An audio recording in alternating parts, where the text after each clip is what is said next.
സീസണൊക്കെ അല്ലേ, എല്ലാവരുടെ വീട്ടിലും 2 മാങ്ങയിലും ഉണ്ടാവാതിരിക്കില്ല. അപ്പം നമുക്ക് പൗത്ത മാങ്ങ വെച്ചിട്ട് ഒരു മാംഗോ കുൽഫിൻ്റെ റെസിപ്പി ഉണ്ടല്ലോ. അപ്പം നമുക്ക് നേരെ വീഡിയോയിലോട്ട് പോകാം. മാങ്ങ ഇവിടെ തൊലിയൊക്കെ കളഞ്ഞ് ചെറുതായി കട്ട് ചെയ്തെടുത്തിട്ടുണ്ട്. ഇനി നമുക്കിതൊരു മിക്സിയുടെ ജാറിലോട്ട് ഇട്ട് കൊടുക്കാം. ഇനി ഇതിലോട്ട് ആവശ്യത്തിനുള്ള പഞ്ചസാരയും ഒരു നുള്ളു ഉപ്പ് ഇട്ട് കൊടുക്കാം. കുറച്ച് പാൽപ്പൊടി ഇട്ട് കൊടുക്കാം. ആവശ്യത്തിനുള്ള പാലും കൂടി ഒഴിച്ച് നന്നായി ഒന്ന് ബ്ലെൻഡ് ചെയ്തെടുക്കാം. നല്ല തിക്ക് പരുവത്തിൽ അടിച്ചെടുത്തിട്ടുണ്ട്. ഗ്ലാസ്സിലോട്ട് ഒഴിച്ചു കൊടുക്കാം.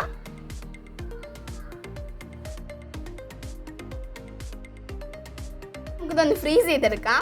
ഐസ് ഇവിടെ ഫ്രീസ് ചെയ്ത് വന്നിട്ടുണ്ട്. ഇനി നമുക്കിതൊന്ന് തുറന്നു നോക്കാം.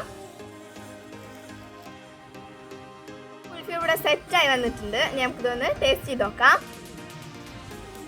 അടിപൊളിയാണ്. എല്ലാം ട്രൈ ചെയ്ത് നോക്കാം. അപ്പോൾ അടുത്ത വീഡിയോ വീണ്ടും വരാം. അതുവരേക്കും ബൈ.